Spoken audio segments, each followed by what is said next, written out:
Hello everyone and welcome back to Versus, the show that's always in the holiday spirit all the year round. Why? Well, not just because of this, I also enjoy wearing sweatpants, gloves, and a wool cap. I get cold easily, it's a low iron count. But even all my peppermint mocha mightiness can't compete with the residents of the ultimate Christmas village, Whoville. Yeah, them Whos love some festive wreaths, mistletoe, and combat consumerism, but out past the edge of town, there's one fella who's not so high on the season of giving, even though he is green. It's the Grinch! Yeah, the Grinch prefers to be all by his lonesome, stewing about the goings-on in the world with only the company of his dog Max to pass the time. And now that I described his lifestyle, actually doesn't sound like a bad way to live. I don't know why I ever leave this place. He's a mean one, although he's actually been in numerous iterations over the years, kicking off with Dr. Seuss's How the Grinch Stole Christmas picture book, which dropped in 1957, decades before we'd use the term drop for cool new stuff arriving. Then Seuss and animation genius Chuck Jones teamed up to make the cartoon classic in 1966, which featured our anti-hero voiced by Frankenstein legend Boris Karloff. Tomorrow is Christmas.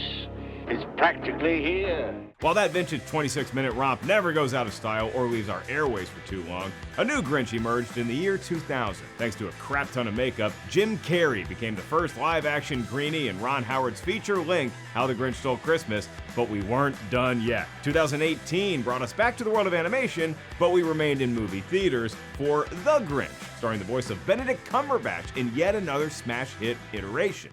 I'll be in your ear the whole time. If you haven't guessed by now, today's show is going to be a gargantuan green gaggle going after Grinchy gold. Who will emerge as the best holiday hater of them all? Here's how we'll determine a winner. Round 1, box office. Round 2, Tomatometer / audience score.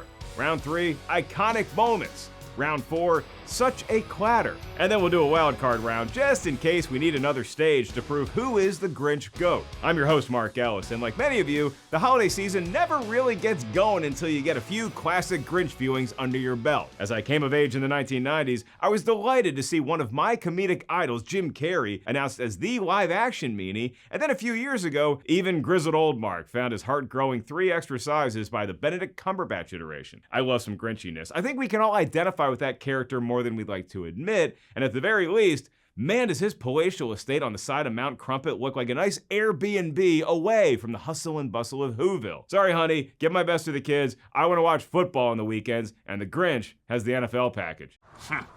Buckle up, ye merry who's. It's time to poke the bear with a 39.5-foot pole. Let's get it on. Round 1, box office.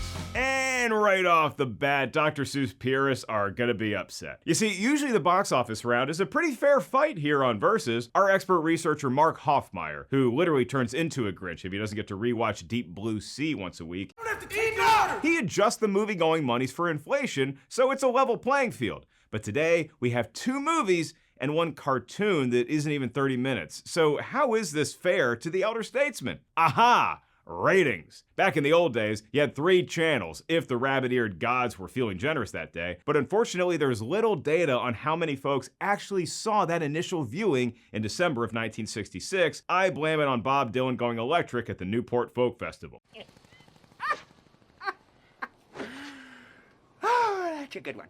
But we do know this. At some point in time, 3 major networks have run it during the holiday season. CBS initially aired it, then ABC picked it up in the mid-2000s, and in 2015, NBC won the job. Plus, it's been a holiday constant on TNT, TBS, Cartoon Network, and the WB. People love it to this day, and they warmed to it quick. Amid a flurry of 1960s-era Christmas specials featuring folks like Charlie Brown, Rudolph the Red-Nosed Reindeer, and Frosty the Snowman, critic Rick Dubrow said, "How the Grinch Stole Christmas is, quote, probably as good as most of the other holiday cartoons." Thanks for not sugarcoating it, Rick. That's high praise indeed. But alas, this round will likely be won by a more modern take on the classic Krusty character.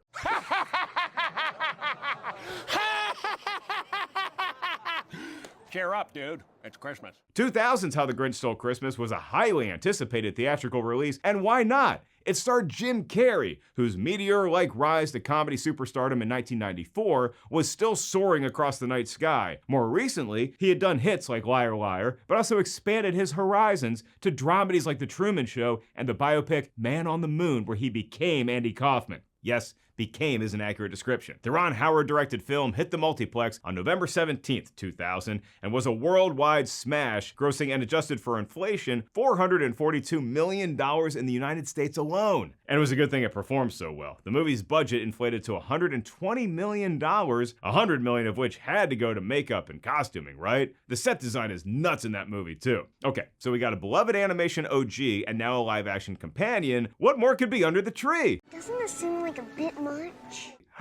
A newer version that is feature-length like the 2000 iteration, but is animated like the original. This one, simply called The Grinch, which was a better title for the abbreviated emoji-loving generation than HTGSC would have been. It also raked in enough cash to stuff presents under every Christmas tree in Whoville. $272 million domestic, to be exact. And while I can't imagine the budget of this most recent version approaches that of the 2000 take, I'm willing to bet both updated films cost way more than the 1966 classic, which was $300,000. And that was extravagant in the 60s. That equals around $2 million in today money, and that's almost 5 times how much any one episode of The Flintstones cost. Having a dab-a-do time in this round will be Jim Carrey's Christmas Thieving Grinch. The live-action one takes round 1 and goes up 1-0 to nothing.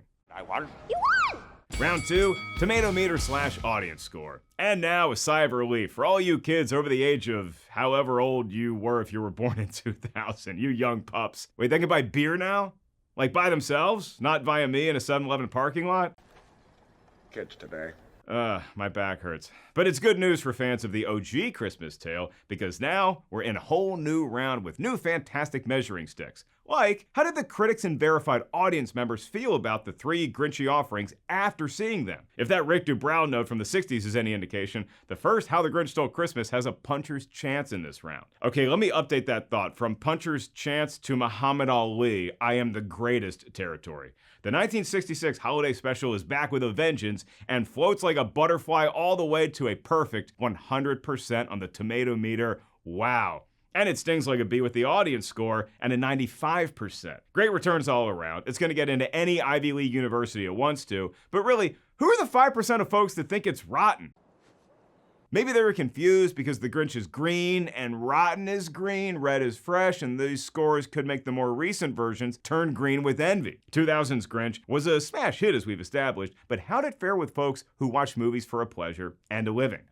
Yeah, what's between waking up on Christmas morning and finding the Millennium Falcon under the tree versus finding a lump of coal in your stocking? That would be 49%, which is the Tomatometer number, and it is rotten. But I will say that this very movie was a topic on our podcast, Rotten Tomatoes is Wrong, hosted by Jacqueline Coley and some nerd, and it did age surprisingly well. Maybe that's why the audience score climbs to 56%, which I like to call fresh adjacent, but it is still rotten. Which, to be fair, that's probably how the Grinch likes it.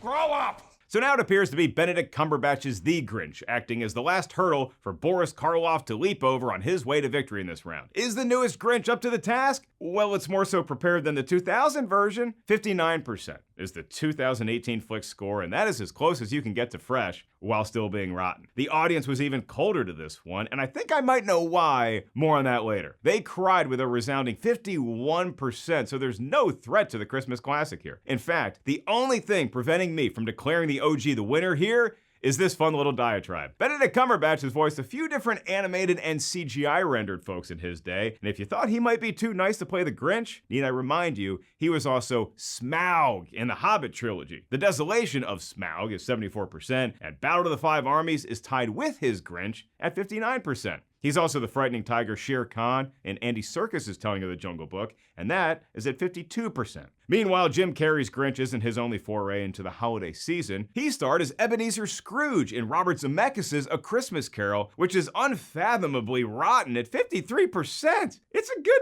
movie, right? I guess. And this Grinch is only his silver medal performance in the world of Dr. Seuss. Jim also voiced Horton in Horton Hears a Who, which is fresh at 80%. Man, that doctor really gets around. He also had a hit with the Lorax, and I love all of his Sneetches, and the yaks, the eggs, and the ham, and the cat, and the hat. Maybe not that live-action fever dream, though. The live-action Cat in the Hat, it's at 10%, which is my cue to say the original How the Grinch Stole Christmas wins round 2 and is now on the board. It's 1-1-0 as we head into round 3, iconic moments. And now the playing field is truly leveled. Kinda. The feature films obviously have a leg up because their running time is considerably longer than the 26-minute original. But what Chuck Jones's animated smash may lack in screen minutes, it more than makes up for with memorable scenes and sequences. I mean, the whole damn thing is iconic, right? The tunes, the who's, the dog, who actually got a much meatier role in the show than he did in the book, an addition by Jones with Seuss agreeing. You see, the original book, when you read it out loud, generally runs about 12 minutes. So we needed more packed into the show to fit that half-hour quota. Enter Max, the only creature keeping the Grinch's cold heart from permanently plummeting into sub-zero temperatures. And this version shows that green guy, he is a mean one, Mr. Grinch, but he does occasionally smile, albeit when he hatches a devious plan. And him sneaking around the slumbering who's is another top-notch moment for me. But yes, I am a sap when it all comes down to it, so it is a nice resolution when the Grinch finally does get to carve the roast beast. That was all we really knew about the guy until a much more thorough backstory was employed in Ron Howard's vision. Again, some of this was just necessary to make the movie a feature-length affair, and it wasn't always easy. Does the name Geisel ring a bell? That's Theodore's last name, and his alter ego is Dr. Seuss. His wife had final say over the script when Howard and company were prepping for the 2000 film, and she made them earn it. Word is, it took an 8th draft by the writing team before she gave her blessing to proceed. Once we did, audiences got a glimpse into what made the Grinch so anti-who and negative towards Christmas. You see, he was bullied as a youngster for looking different, and one day he just pulled a twisted sister and didn't take it anymore. He took off from Mount Crumpet and never came back, becoming something of an urban legend to a younger generation of Who people. It really does an effective job of making you root for the Grinch, and with almost all of Whoville being so obsessed with the material possessions Christmas can provide, the audience has just one real protagonist, and that's Cindy Lou Who. Okay, I'm sorry, 2 protagonists. My bad, Max. Any goodwill we feel for Jim Carrey's iteration gets put to the test when he ruins the Ville of Who's holiday celebration, dancing on the grave of the fallen star from their mighty tree. Meanwhile, Benedict Cumberbatch's Evil One has a full artillery of props and gizmos to play with because the world of animation can sled beyond even the bounds of what Ron Howard and his team pulled off in live action. The Christmas Thieves scene in 2018 works so well, complete with the Grinch's madness and Max's kinetic loyalty to his best pal. And the climactic change of heart sequence could melt the ticker in the coldest of Scrooges. It's really a testament to all 3 productions, and Seuss's genius, that we're willing to follow this character to the depths of torment, yet with all 3, we welcome him seeing the light and being invited to engage in the spirit of giving with his fellow Who's. So when it comes down to it, the question is simple. Do we have 30 minutes worth of iconic scenes in either post-millennium version that could stymie another win by the original? That's a good one. Well, the animation is top-notch in 2018, and the action flies fast and furious. And the set design and commitment to craft by Carrey and the rest of the cast in the 2000 flick is admirable, but none would be such a wonderful remake that we'd forget about why we care about this story in the first place. The OG How the Grinch Stole Christmas from the 60s isn't just about a holiday or a crusty creep. It's a perfect encapsulation of how us humans need each other once in a while, and every moment still hits the perfect note. That's another win for the original in round 3, and it takes the lead 2-1 to nothing. The audacity! Round 4, such a clatter, but not the kind that's gonna make anyone spring from their bed to see what's the matter. Oh no. I'm speaking in rhyme! This ruckus is a fun one, a result of the musical creations that accentuate Dr. Seuss's mythological Christmas tale. Which version wins the battle of the soundtrack? After all, what good is a Grinch yarn if you can't sing along with it in your head?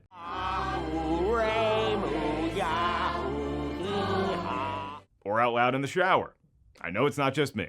The most iconic song is obviously going to be a version of You're a Mean One, Mr. Grinch, first sung in the original by Boris. No, wait, it wasn't Karloff crooning that tune. Most folks assume so because who else could get their voice that deep? It was actually Thurl Ravenscroft. And if that name doesn't immediately ring a bell, it should, because most of you have had breakfast with him many times. He was also the voice of Tony the Tiger. And Frosted Flakes are very good, but his singing for How the Grinch Stole Christmas is great. He sounds enthralled and disgusted by the Grinch at the same time, and the insults lobbed toward that green guy up in the cave get more creative with each passing verse. Jim Carrey himself took over for the 2000 version, and Tyler the Creator handled the duties for the 2018 film, which was narrated by none other than Pharrell Williams. In fact, the entire 2018 movie is loaded with songs that will get one into candy cane season, performed by a host of luminaries. Everyone from Pentatonix to Nat King Cole shows up. We get Run Run Rudolph by the Brian Setzer Orchestra, Jackie Wilson doing Deck the Halls, Run DMC's Christmas in Hollis, for crying out loud. Oh, and some guy named Danny Elfman contributed to the music as well. It was a stacked feast for the ears, so could the year 2000's telling measure up? Well, they do have a James Horner. His work with the Whoville Band is wackiness to the nuttiest power. Everything from loud clanking to fart noises get involved in this orchestra, and it's the right measure for a Whoville that might be a little too into the holiday spirit,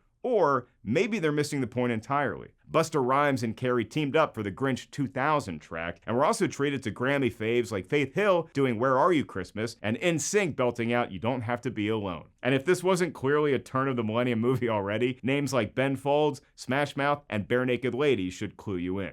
Horner's main theme really tugs on the heartstrings when we're finally carving that roast beast, but the real separation between the two reimaginings lie in the sheer originality of the 2000 production. 2018 soundtrack may be easier on the ears for the kiddos or the adults who are grinching day after day until December 25th, but it does play more like a Christmas greatest hits than a Grinch-centric album. Ooh, sweet.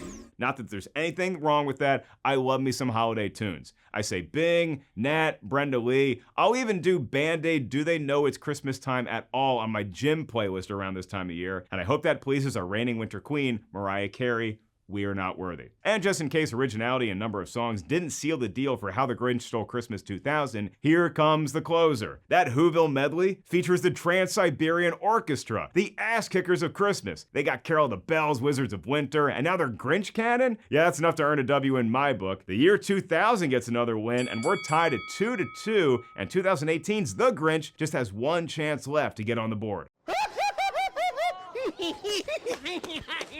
Wildcard round, mirror, mirror on the wall. Who's the fairest Grinch of them all? Or maybe unfairest is the better adjective you'd want to describe a dude named the Grinch. So that's what we'll investigate for this final, all-determining phase. Will the 1966 or 2000 How the Grinch Stole Christmas get the versus win outright, or will 2018 muck up the proceedings and score the final point of the match? All have high hopes, but the round will be won simply by who's the best Grinch. Benedict Cumberbatch and his version do have a lot going for them. Dude was great in the role, and anyone that didn't think Sherlock could pull off a villainous type role like that, remember we talked about him, he was Smaug the Dragon, Shere Khan the Tiger, and Doctor Strange the frequent ass. Hell, even Detective Holmes can get prickly very easily. But Stephen Strange, he's actually a good comp for the Grinch. He's content with his lifestyle, albeit one that doesn't really put a premium on self-actualization or betterment. See, this Grinch grew up an orphan, and seeing all the happiness around the holidays for others may have put him off to the idea of celebrating anything. It's a softer, more relatable Grinch than we had known from the 60s, but right in line with the character's maturation through the decades. Carrey's take gave us a bully victim backstory, opening the doors for us to care about him somewhat, even when he did become a psycho around wintertime. We can sympathize with both modern versions of the Grinch, but we still want to see them green with envy to the point where they hatch fantastical plots to steal the day before Boxing Day. I didn't forget about you, Canada. Thanks for all the Jim Carreys, John Candys, Martin Shorts, Rick Moranis's, Mike Myerses, and all the other funny folks you've given us. Now give it a rest. Us American comedians need stage time too. We can't all book the Grinch role whenever the Polar Express comes around again. Carrey's Grinch can be related to, at least on screen, but what a village it took to get him there. The makeup and prosthetics used to transform Jim into Mr. G were extensive, cumbersome, and time-consuming. Hours before and after each shoot day to put it on and take it off. Carrey was such a pain to work with at times early on that revered special effects makeup artist Kazuhiro Tsuchi, who also worked on Men in Black, Hellboy, and turned Gary Oldman into Winston Churchill for Darkest Hour, he quit for a couple of weeks and sought therapy after production wrapped. He only returned for the rest of the shoot after Carrey called and apologized. And for Jim, this was the tail end of his Andy Kaufman transformation, and he was still coming out of character. Or maybe Andy was still coming out of Jim. Early shoots and pre-production discussions sometimes necessitated Ron Howard and company addressing Jim as Andy, or Ace or Stanley or Lloyd or Cable Guy. For his part, Carrey almost quit after day one and needed the help of a CIA training operative to teach him torture endurance. He also stayed alive by listening to copious amounts of the Bee Gees in his trailer. By the way, y'all see that Bee Gees documentary last year? It's great stuff. Makes the perfect holiday gift. But at the end of the day, you just can't go wrong with the OG Grinch. Boris Karloff technically narrates it, but when he's acting out the Grinch, we feel that green glob's wit, wisdom, and picadillos through the horror movie icon's bass-voiced drawl. He's not a dummy, and we don't know all of this Grinch's backstory, just that his heart was simply too small to celebrate amongst the joy-filled Who's. And therein lies a simplicity that still feels magical around this time of year. As amazing a feat as it was to pull off a film like 2000's How the Grinch Stole Christmas, and as fun as the 2018 The Grinch shenanigans were, not every concept is best fitted for a feature film run. Just under 30 action-packed minutes is all that were needed to convey everything about the Grinch, the denizens of Whoville, and the inner conflict that revolves around Christmas time. And it's that original telling of the Grinch that still stands tallest, and not just among his other big screen peers. Did you know that over the years, folks like Walter Matthau, Seth Green, Dan Castellaneta, and Stephen Stanton have voiced some version, parody or otherwise, of the world's most famous Seuss antagonist? But when TV Guide rated The Grinch at number 5 for their greatest cartoon characters of all time, we knew exactly which one they were talking about. The original Grinch wins the Wildcard round and thus takes the match. What is the deal?